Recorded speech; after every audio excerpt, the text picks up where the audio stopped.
Welcome to Alaska Weather, a production of Alaska Public Media and the National Weather Service, Alaska Region.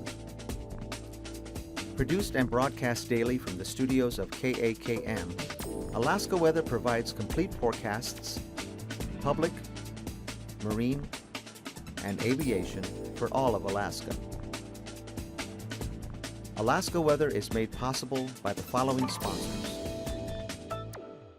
Indie Alaska is an innovative weekly web series capturing the diverse and colorful lifestyle of Alaskans. Real stories of everyday Alaskans at work and play. Supported in part by Alyeska Pipeline Service Company. Cook Inlet Tug and Barge is a marine transportation company specializing in harbor services with a primary marketing focus on the Port of Anchorage, providing their customers with quality-based service specifically tailored to their needs.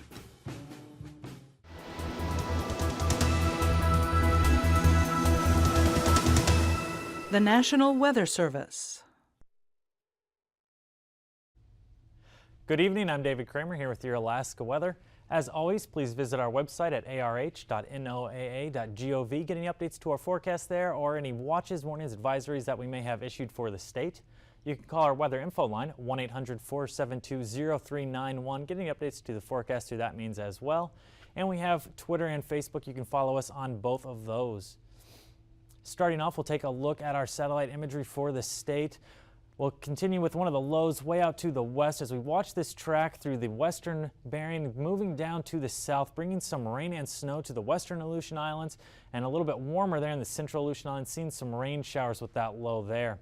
As we look a little bit further off to the east, we're going to watch along the west coast of the state as we are seeing some rain and snow showers out there. And then as we look up along the northern part of the state, you can see the remnants of an old system there with a trough moving through the area, bringing in some snow along the Arctic coastline. We're going to watch this loop again. This time we're going to focus on the low that is out in the Gulf of Alaska, starting to move some precip up along the coastline there, and we can watch the cloud cover extend in over Prince William Sound area and places in the south central, bringing some rain all along the Gulf Coast into the Kodiak Island area. And then finally, we'll watch this loop one more time. We're going to focus way further south there, and we have another system coming up that's starting to make its way closer to the Panhandle area, bringing some more warm conditions from the south and a lot of rain associated with that, a lot of precip there. You can see the cloud cover approaching the southern part of the Panhandle. As we look for the remainder of today, you can see that low pressure system with the front out ahead of it, bringing in some rain to places in the southern parts of the Panhandle, also some isolated rain showers further to the north. And as we move closer to the south central, our other low in the Gulf, bringing in some rain along the Prince William Sound and North Gulf Coast there, also to the Kodiak Island area. And then on the western side of Cook Inlet, we have some rain up against the mountains there as well. We have some of these rain showers trying to squeeze through the mountains like they did yesterday. We are expecting some of that through some of the areas around the south central. And as we look over towards the eastern part of the Alaska Range, some isolated areas of rain and snow there, but much of the interior seeing dry conditions till we get further out to the west, north of Galena, a mixture of rain and snow there. And as we get north of the Brooks Range, that becomes just snow with fog all along the North Slope coastline. As we move down the western part of the state, pretty dry again until we get closer to the Bering Strait area, some areas of fog moving through the Tin City area. And then down along the southwest part of the state, especially along the coastline, we are seeing some rain showers there from the Bethel area down into the Bristol Bay area. And then throughout much of the Alaska Peninsula and the Aleutian Islands, we are seeing some rain there. And as we get further to the west, mixing with snow with the colder conditions being brought in from the north, and some isolated areas of a rain and snow mix throughout much of the Bering Sea. As we look into tonight, conditions are going to be pretty much the same out in the Bering Sea Aleutian Islands area, with northerly flow bringing a rain and snow mix to the western Aleutian Islands, but now those colder conditions extending out into the central and eastern Aleutian Islands as well, bringing a rain and snow mix there. Alaska Peninsula pretty similar, rain and snow mix expected for tonight, and Bristol Bay and YK Delta areas extending closer towards Sleep Mute. We are going to see a rain snow mix there. As we get further to the north, closer to the Yukon Delta, we are going to start to see those conditions dry out. But over by St. Matthew Island, where there's the potential for some light freezing drizzle out there.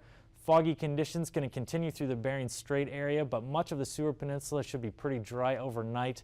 Until we get further out to the east, we are going to see some snow showers by Galena, pushing out closer towards Ambler. And then in the western part of the Brooks Range, some snow showers there as well. Along the Arctic coastline, we are going to see some areas of light flurries with fog all along the coastline up there, especially by Barrow overnight. And then as we move down into the interior, you're going to see isolated areas of rain and snow mix extending down from the eastern parts of the Brooks Range all the way down towards the Alaska Range. And then a little break in that before we get along the North Gulf coastline, where we're going to see rainy conditions throughout much of the night all along the Gulf coastline into Prince William Sound, southern parts of the Kenai Peninsula, and then down around Kodiak Island. As we move out further to the east, our low pressure moving even closer, bringing in more rain conditions for the Panhandle. With the exception of through the passes by the Skagway area, we are going to see a rain and snow mix there, a little bit colder overnight. As we move into the Thursday time, we're going to see some low there, even though our low is starting to diminish. Rainy conditions continuing through much of the day on Thursday, now extending out as far west as Yakutat.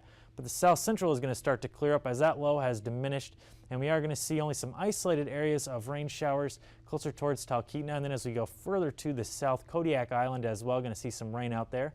Eastern Alaska Range, isolated areas of snow showers expected, mixing with rain as we get further to the north along the eastern part of the interior, but back to snow in the Brooks Range and further up along the Arctic coastline. We're going to lose the snow as we get closer towards Barrow and places further to the west, but we are going to see fog all along the coastline. And then back down along the western part of the state, we are going to see snow transitioning to a mix of rain and snow, and then back to rain as we get further to the south. But then as we get into the southwest part of the state, along the coastline, a mix of rain and snow expected there, and then rain and snow throughout the Aleutian Islands and Bering Sea for Thursday. That takes us into Friday, where some of those conditions are going to start to diminish, but we are still going to see some isolated rain and snow showers, becoming a little bit colder in the Bering Sea, just some snow showers expected out there, but then rain and snow all the way through the peninsula into places of the YK Delta. Up the coastline, starting to dry off towards the Seward Peninsula area, but by Galena going to continue to see isolated areas of snow showers. Along the Arctic coastline, pretty dry up there for Friday. But as we get down into the upper Yukon Delta, going to see some isolated areas of snow showers, mixing with rain as we go further to the south to include all of the south central and northern Gulf Coast, and down towards Kodiak, going to see a mix of rain and snow there. And then down in the Panhandle, going to see widespread rain conditions throughout the area, extending up towards Yakutat. Our next big low coming in on Friday, going to have to keep an eye on that one as we move throughout the next couple of days. Our temperatures for the area this afternoon, starting in the southeast, seeing temperatures in the upper 40s to right around 50 degrees there. Yakutat at 47 degrees. Down in the south central, conditions in the mid 40s there. A little bit colder towards Kodiak at 42 degrees, and also for Talkeetna, 41 degrees there. Taking us into the interior part of the state, mid 40s for the southern places in the interior, places further to the north in the mid 30s, and then through the past 25 degrees there. The lower to mid 20s along the Arctic coastline, with Barrow at 21 degrees this afternoon. Down in the Kotzebue Sound area, mid to upper 20s. Down in the Norton Sound area, mid to upper 30s. Nome at 39 degrees. That takes us to the southwest part of the state. Seeing temperatures along the coastline in the mid 30s as we get further inland, lower to mid 40s there. King Salmon up as high as 46 degrees this afternoon. Down in the peninsula, we're seeing temperatures in the lower to mid 40s there. And then as we progress through the Aleutian Islands, seeing temperatures in the mid 30s in the central Aleutian Islands, and then right around 35 degrees for Shemya this afternoon, 39 degrees for St. Paul. Taking a look at our lows for tonight, staying right around the freezing mark for a low for Shemya, and in the mid 30s for the central Aleutian Islands. A little bit warmer as we get to the peninsula, in the mid to upper 30s there. And then we do expect St. Paul to drop down right around freezing at 31 degrees. In the southwest Bristol Bay area, going to see temperatures dropping down to the mid 30s there. A little bit colder, closer to 30 as we get further to the north in the YK Delta. And then around the Seward Peninsula, right around 20 degrees for lows. And that includes the Kotzebue Sound area, but up along the Arctic coast, dropping down into the single digits tonight.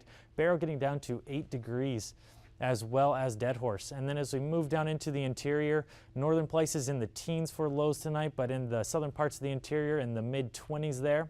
And then all the way down to the lower 30s for much of the south central. A little bit warmer as we get further to the south. Home, we're only going to get down to 37 degrees tonight.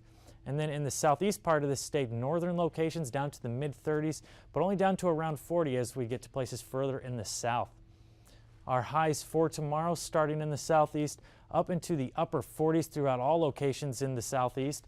Yakutat getting up to 47 degrees, then up to as high as 50 degrees as we get into the south central. And then in the interior part of the state, lower to mid 40s there, dropping down pretty quickly as we get closer to the Brooks Range, only getting up into the mid 20s there, and then right around 20 degrees for places in the eastern part of the Arctic slope. And then as we get closer to the west, we're only getting up into the teens there. For the Kotzebue Sound area, up to as high as 32 degrees there. And then as we get down further to the south, the 30s on the northern side of the Norton Sound, but up into the 40s as we get to the southern side. Down in the YK Delta area, getting into the mid to upper 40s there. A little bit colder towards Macoriac, 31 degrees expected high there. And then 50 degrees down at King Salmon, in the mid 40s for much of the other locations around Bristol Bay. In the Aleutian Islands, up to the upper 30s to right around 40 degrees there. Colder out west, Shimei 35 degrees expected high. St. Paul 34 degrees expected high for tomorrow. Shifting gears now, we'll take a look at our aviation weather. Widespread MVFR conditions with the lows moving through the Bering Sea tomorrow. And as we get further off to the east, we are expecting IFR conditions to move all the way up along the coastline. All the way up along the north slope, we're going to see a mix of MVFR and IFR conditions with all that fog we are expecting for tomorrow. And then that rain and snow mix along the eastern part of the state going to bring us some MVFR conditions. We also have MVFR conditions extending from the Barren Islands area out through much of the Gulf of Alaska and then into places along the Panhandle for tomorrow. Taking a look at our passes, Anaktuvik should be VFR throughout the day, as well as Adigan Pass. Lake Clark and Merrill will both start off MVFR, but conditions will improve throughout the day to become VFR later in the afternoon. Rainy Pass should be VFR throughout the day. Windy Pass should also remain VFR for tomorrow. Isabel Pass expected to be VFR. Tenita will start off MVFR, but conditions will improve throughout the day there. Portage, similar conditions starting off MVFR, but will go up to VFR later in the morning.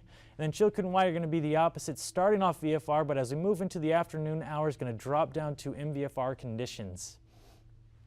That'll take us now to our freezing levels. We see some warmer air extending in over the eastern Gulf, making a little pocket over the southwest part of the state. But the surface freezing line going around the Panhandle there and stretching along the North Gulf Coast into places of the southwest part of the state, and then extending out over the Bering Sea towards the western Aleutian Islands. Taking a look at our icing for tomorrow, between 5,000 and 10,000 feet in places through the Aleutian Islands and Bering Sea, raising up a little bit, 6,000 to 11,000 feet over the southwest part of the state, a little bit higher, 7,000 to 12,000 over places of the interior and the south central, and then 8,000 to 13,000 over the southeast. Taking a look at our jet stream over mainland Alaska, not a whole lot of activity up to the north at 80 knots out of a westerly direction. Then as we get further to the south, just to the south and east of the Panhandle, we do have out of a southwesterly direction 105 knots there. So you look towards the Aleutian Islands, just to the south, 80 knots out of a westerly direction, but the strongest part of the jet even further to the south, 140 knots there out of the west. That takes us down to 9,000 feet. Flow over the Bering Sea out of an easterly direction, 15 to 20 knots there. Becoming northerly as we get to the western Aleutian Islands, 20 to 25 knots. Flow around our low pressure system, 15 to 20 knots there. Over much of mainland Alaska, pretty light out of primarily an easterly direction, 10 to 15 knots. Becoming more northwesterly as we get closer to the North Slope, and around 15 knots there. As we look way to the east, we have some of our strongest winds around the low, closer to the Panhandle, 35 knots out of the south, and then dropping down to 25 as we get further to the north. So we go down to 3,000 feet. Those winds are still pretty strong out of a southerly direction, 40 knots there going over the Panhandle, dropping down to 25 and switching directions to be out of the east. As we look over much of mainland Alaska here, strongest winds further to the south, 20 to 25 knots out of the east, dropping down to 15 over much of mainland Alaska, and then around 10 knots out of the west just off the coastline up north. So we move out over the Bering Sea, around 20 knots out of an easterly direction, becoming more northerly as we get over the western Aleutian Islands, 15 to 20 knots there, and then flow around our low pressure, 15 to 20 knots, coming in at a southerly direction over the eastern parts, moving into the Alaska Peninsula and Bristol Bay area. And that takes us to our turbulence chart. Not a lot of activity over much of mainland Alaska, including the Bering Sea and Aleutian Islands, But as we get closer to the southeast, those stronger winds coming in from the south, we are expecting some moderate turbulence below 6,000 feet out there for tomorrow. And if you stay with us, we'll be back shortly with the marine forecast.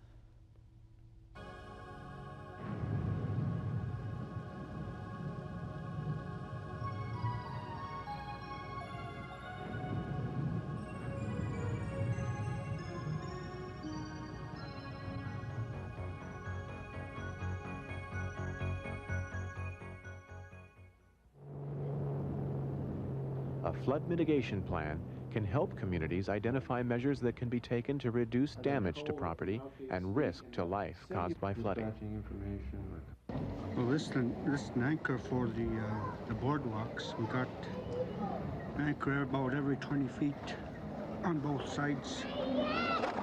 So if the water comes up, don't move the boardwalks around. Before we had these anchors down, we had boardwalks maybe about 10 feet off the current after the flooding went down. The cable's just like a harpoon tip. You drive it down and pull it and it's wedged itself, locked. We had this for a couple of years now. Last year we didn't have no problem with boardwalk repair. Every community is different because of its history, people, geography, weather, and location. All of these factors can be a cause for flooding or a benefit that guards against flooding. Those chunks were really big around here too. We had water clear up to the steps up here. We saw it land. Communities need to know their flood history and to also understand that while past history is very important in predicting a flood, it is no guarantee because weather patterns are constantly changing and places that never flooded in recent memory might flood today. They need to identify the flood-prone areas of their village. With this knowledge, good decisions about site locations for new buildings or moving old buildings can be made. You were here when it flooded so bad you were up to that marker. Has anybody talked about moving the post office? I wouldn't mind if it's moved. I think this is a bad place for it with flood every year. It doesn't always come up, but I think it would be better if it was up in a higher place. 89 we had a flood. This was what happened during the flood. It was a good spot down here. I wasn't worried about any flood. I didn't think we would have it. Built my house back in a little higher ground and where this is now. You think you'll have problems with flooding in your new house? I don't think so. I hope not. It's a little higher than where this one is. It's pretty sad to lose your house, but can't do anything about it, I guess.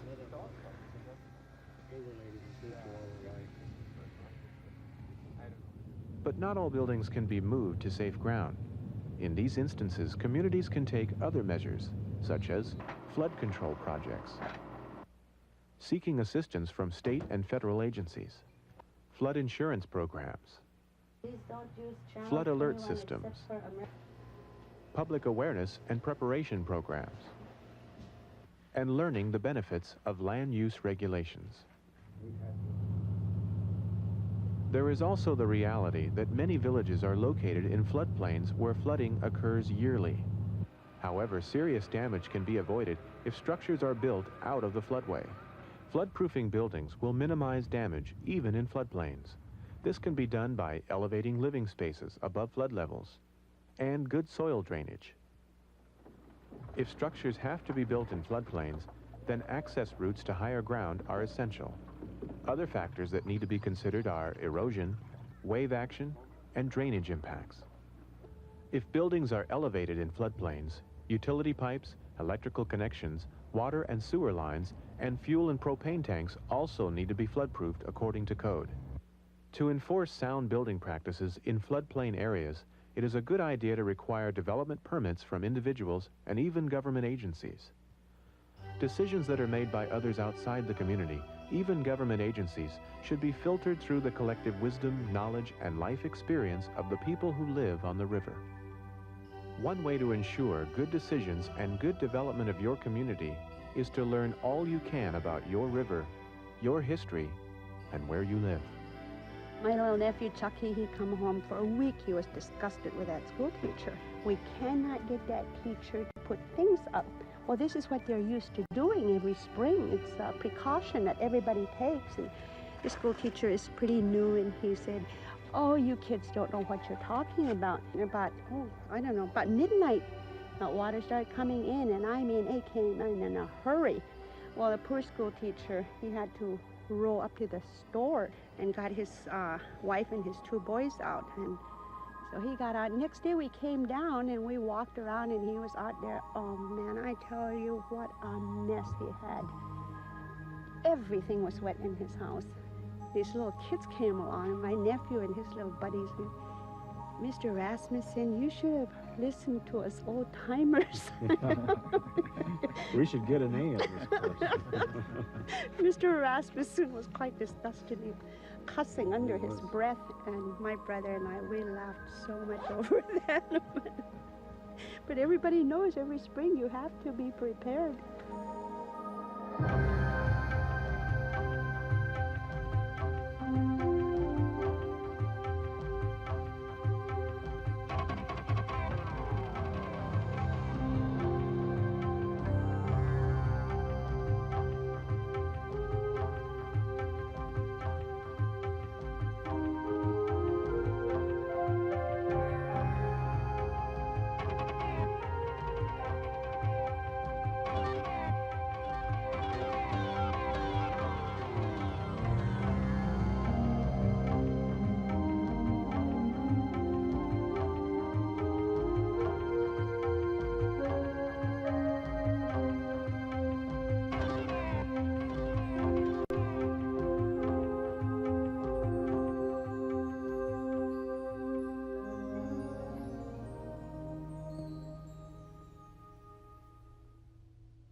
Good. Welcome back to our marine forecast. We'll start off with the ice edge.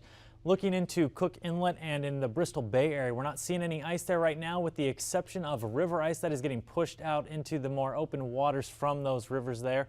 Only other thing to note is that ice is quickly vanishing from around the Nunavik Island area there, so keep an eye on that if you're out in those areas.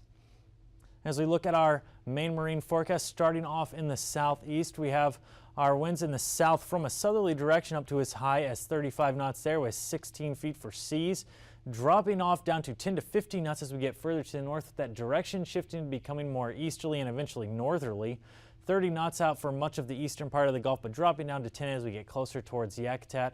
Inside waters, seas 3 to 4 feet for the most part, getting up to as high as 11 as we get further to the south. Then on Friday, flow switching up, becoming more southeasterly, 20 to 25 knots further to the south, and then drop it down to 10 to 15 knots further to the north. Seas up to as high as 12 feet in the southern parts of the eastern Gulf. For the south central, flow primarily out of a north or northeasterly direction, 15 to 20 knots most locations. Prince William Sound a little bit lower there, 10 knots.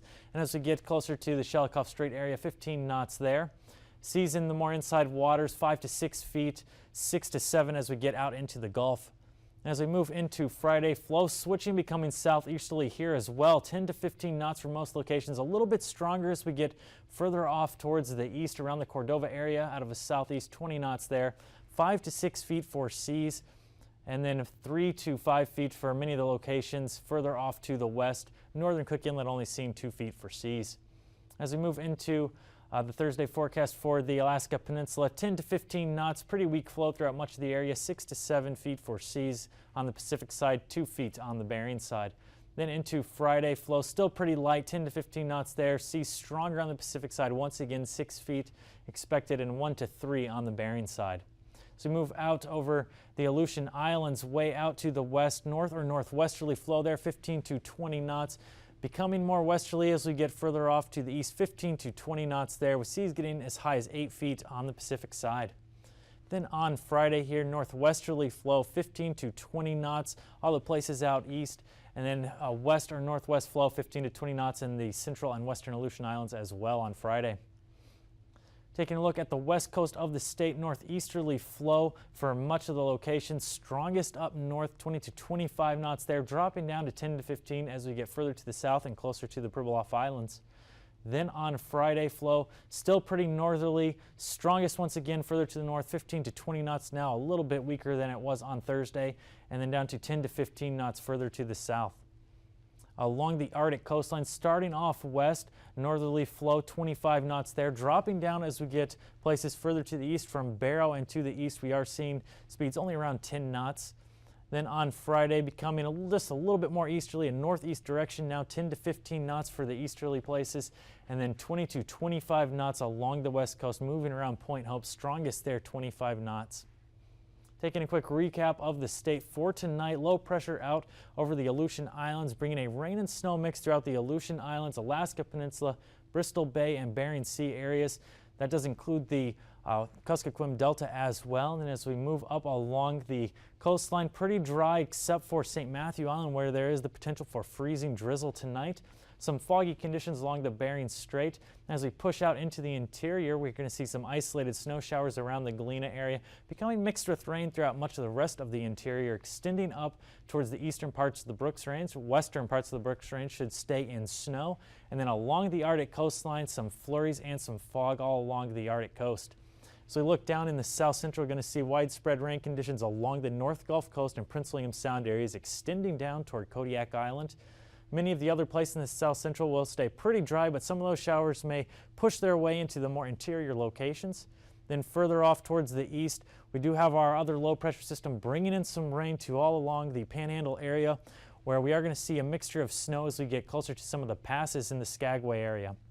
And as we look into Thursday, rain going to continue throughout all of the Panhandle area, extending towards Yakutat now. Much of the south central will dry out, however, except for around the Talkeetna area where some isolated rain showers are expected. Some rain expected for Kodiak Island as well. And as we move north into the Alaska Range, places out east, expecting to see some isolated snow showers, mixing with rain as we get further into the eastern part of the interior. And as we get up to the Brooks Range, going to switch back over to snow. Going to see some snow showers there, and then snow up along the Arctic coastline with some fog extending past Barrow further to the west. Snow transitioning to rain on the west coast. With Alaska Weather, I'm David Kramer. These forecasts are to be used for planning purposes only. Call 1-800-WX-BRIEF for a formal pre-flight briefing. Always file a flight plan before you go flying. The U.S. Coast Guard Auxiliary urges you to leave a float plan with a friend or the harbor master before you go boating. Alaska Weather is made possible by the following sponsors.